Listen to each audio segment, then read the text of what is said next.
Ya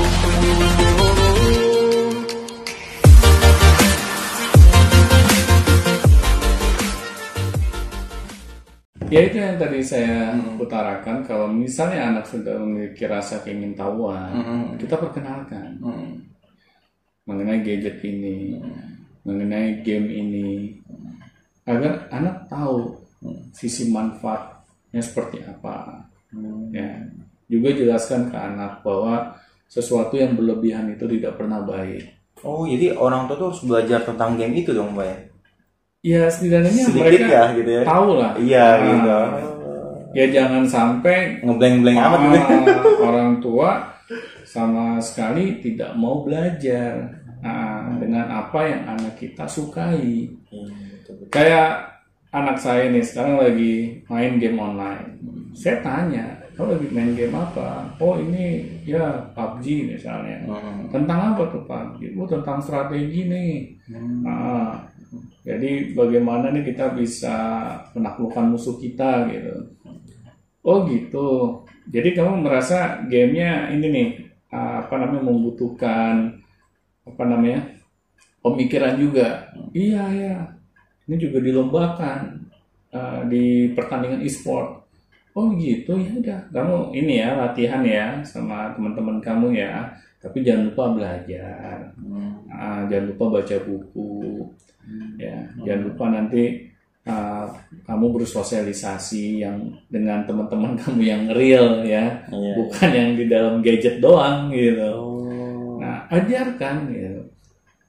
Terus kayak anak saya pernah waktu itu ketemu teman yang dia di permainan game online ini berkata-kata yang kasar gitu. Nah, iya tuh, kalau banyak gitu ya. Benar. Terus anak saya malah membalas gitu kan. Itu saya marahin, saya tegur. Nah, orang tua ini fungsinya sebagai filter ya ke anak. Anak saya juga tegur, saya marahin agar dia tidak mengulangi lagi hal yang itu, tapi tidak melarang gadgetnya. Tapi lebih ke sikapnya. Gitu. Jadi gadgetnya nggak boleh gitu ya? Iya, saya langsung marahin satu itu. Kamu nggak boleh megang gadget lagi. Oh, banyak yang kayak gitu. Nah, saya nggak seperti itu. Saya melarang dia sikapnya yang salah. Kamu udah tahu nih teman kamu ya nggak benar, ya berkata-kata yang kasar. Kamu malah istilah nimpalin. Seharusnya kan kamu menghindar saja. Kamu kan nggak lihat orangnya. Kamu lihat wajahnya nggak? Enggak. Ya. Cuman suaranya aja. Nah, dari sini kan kamu ngapain nimpalin? Kamu buang-buang energi, ya buang-buang waktu kamu. Akhirnya kamu malah berdosa juga. Kamu berkata-kata yang tidak baik. Saya jelaskan ke anak seperti itu. Ya, saya kasih tahu juga ke anak, kalau kamu ulangi lagi, kalau berkata-kata seperti itu, akan ada hukumannya dari ayah. Jadi bukan gadgetnya tapi sikapnya itu kita dikasih. Nah, kadang kita salah kaprah. Yang salahnya sikap A, tapi kita hantam kromo semuanya kena gitu. Nah itu kan nggak fair buat anak. Kan kita juga sebagai orang dewasa kalau begitu kan juga nggak mau dong. Ya misalnya teman sekerja kita yang salah, terus kitanya kena dampak juga, ya ikut disalah-salahin. Ya, itu kan pasti kita merasa juga nggak fair dong. Ya, kok dia yang salah gue juga ikut kena gitu kan? Mending salahnya aja langsung gitu ya, kondisikan gitu. Itu Pak yang terkait ini apa? Tadi aktivitas luar dan aktivitas gadget.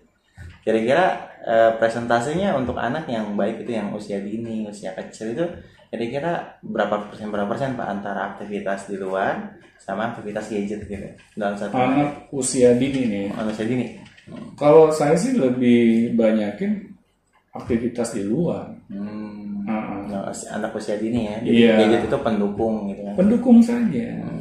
Misalnya untuk mencari konten-konten pendidikan atau permainan, misalnya seperti itu. Biar anak juga nggak bosen gitu. Ya. Kayak zaman saya dulu belum ada gadget kan. Ya paling main layangan, main kelereng gitu kan. atau nggak bikin kapal-kapalan dari tanah liat. Iya. Ya itu zaman saya. Tapi kita jangan paksa anak kita harus mengikuti apa yang orang tuanya dulu lakukan gitu. Ya, ayah nih dulu ya suka main kotor di lapangan, ya sama teman-teman main layangan.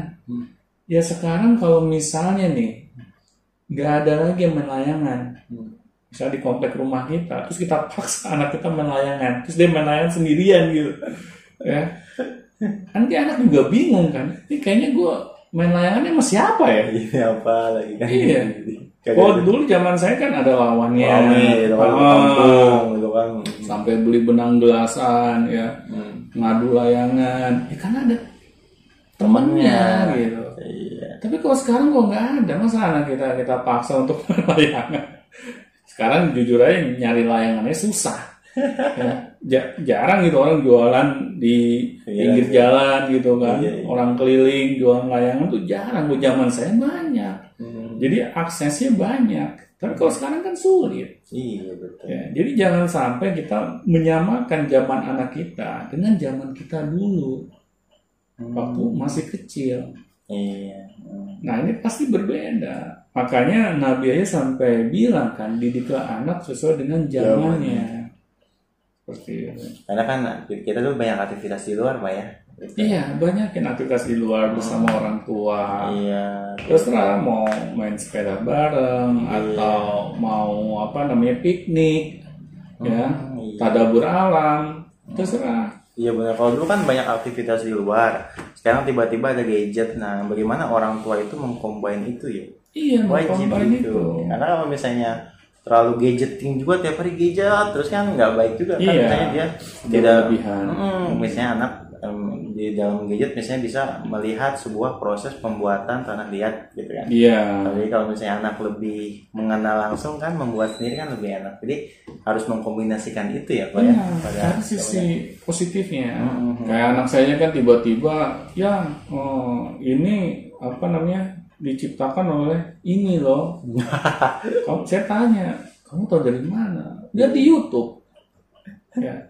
Ternyata YouTube yang ada di gadget anak kita itu bisa jadi sumber pengetahuan buat anak. Kan positif. Betul. Ya. Tapi kalau kita larang-larang, akhirnya anak kita ya mohon maaf ya wawasannya juga jadi sempit. Apakah itu yang kita inginkan gitu? Anak wawasannya sempit. Ya. Jangan sampai orang-orang udah pada ke bulan kita masih di bumi aja. Ya. Ini yang sebenarnya sikap yang kurang bijak gitu. Jadi kita jangan hantam promo dengan yang namanya gadget. Iya.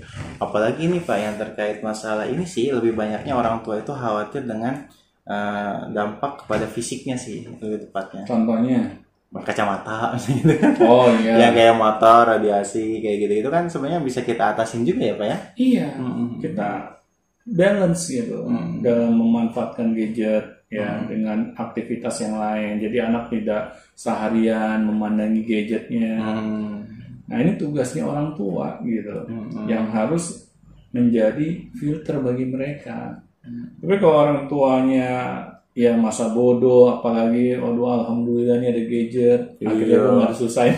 Alhamdulillahnya anteng gitu kan. Ini ya niat yang salah. Jadi jangan aneh kalau anak kita kecanduan gitu.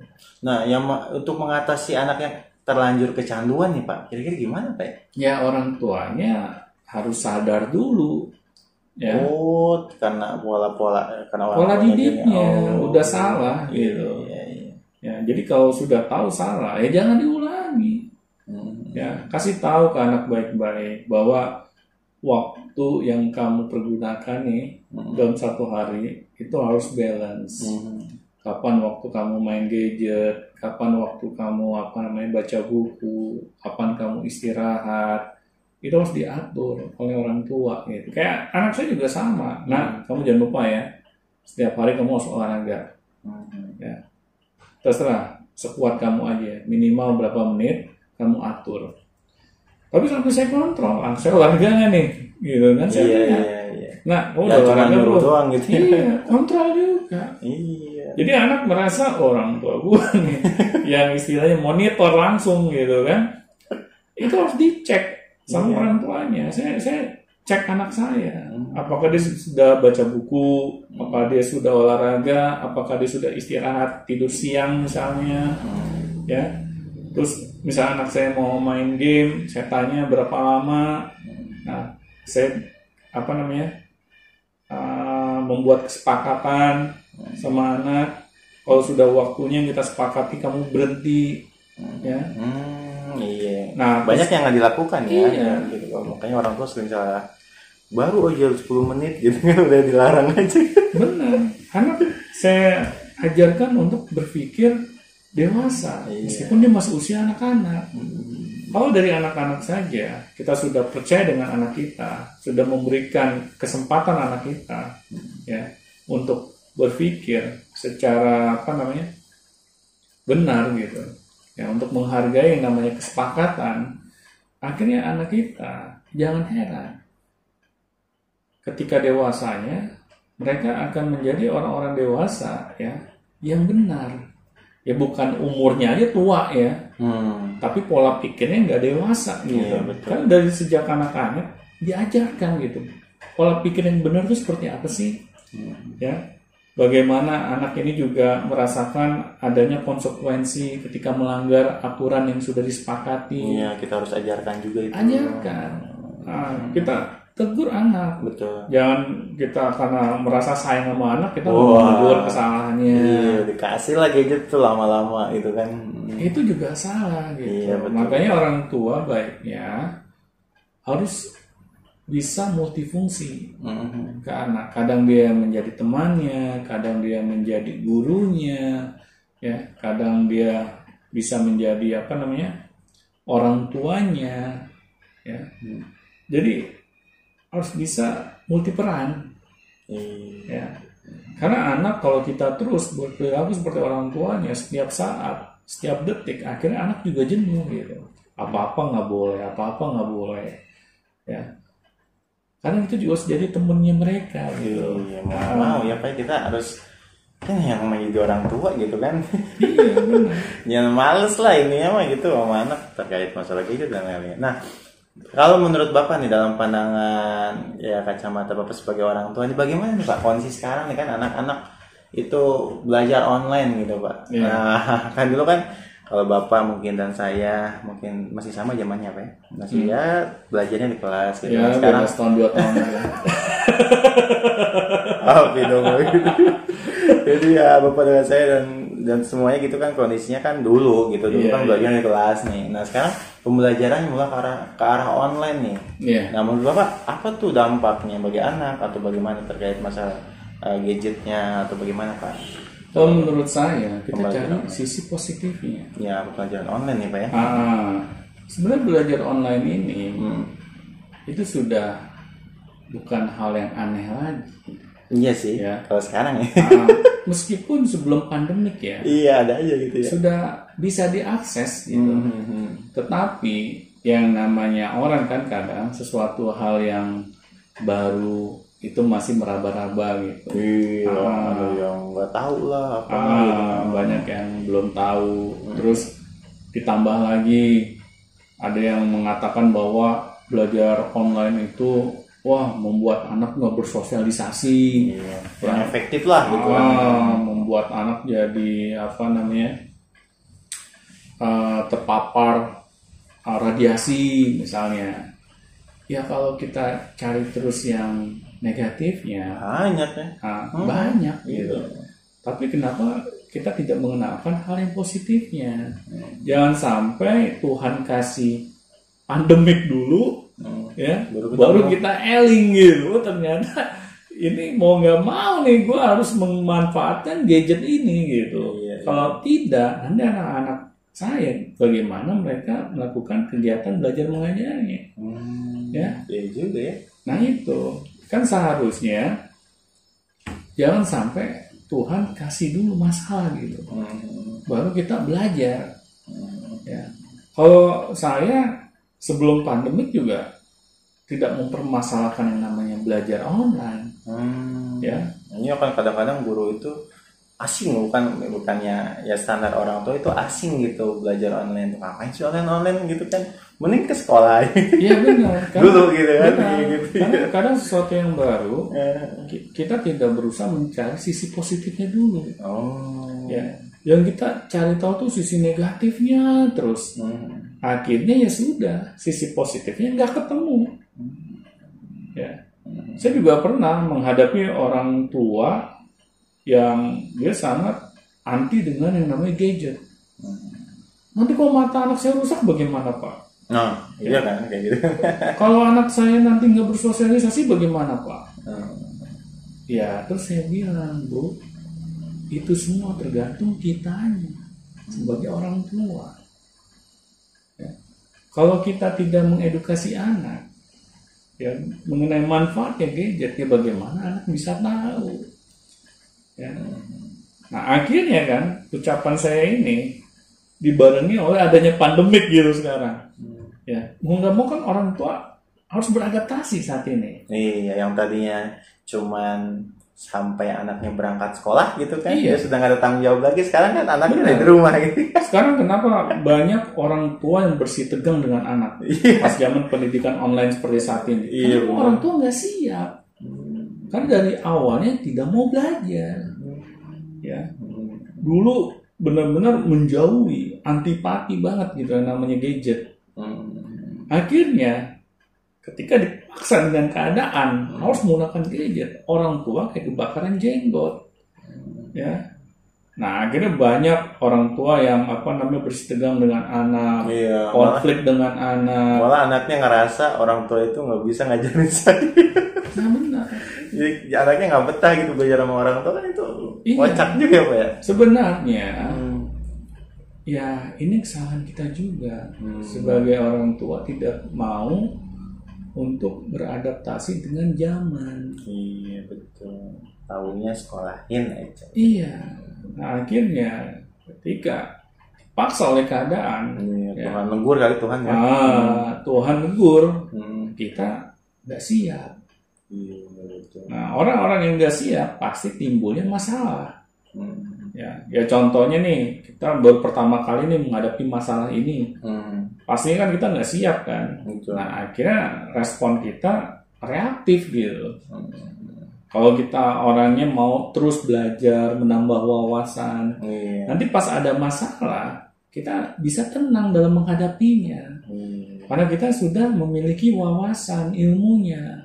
Ini pentingnya kita belajar. Ya, sebagai orang tua ya harus mau belajar gitu.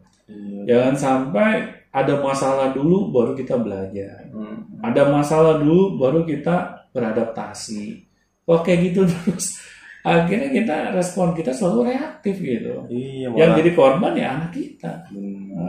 Malah menyalahkan keadaan gitu kan. Iya. Apa sih pandemi? Padahal daripada kita mulai keluar ini nggak ke dalam, apakah kita belajar mendidik anak? Iya. Ini pembelajaran online ini banyak manfaat juga. Pastinya. Ya mungkin Tuhan memberikan pandemik ini tidak ada pembelajaran gitu buat manusia. Ya, karena kan sudah ada ayatnya gitu, bersama dengan masalah, ya itu ada kemudahan. Seperti itu.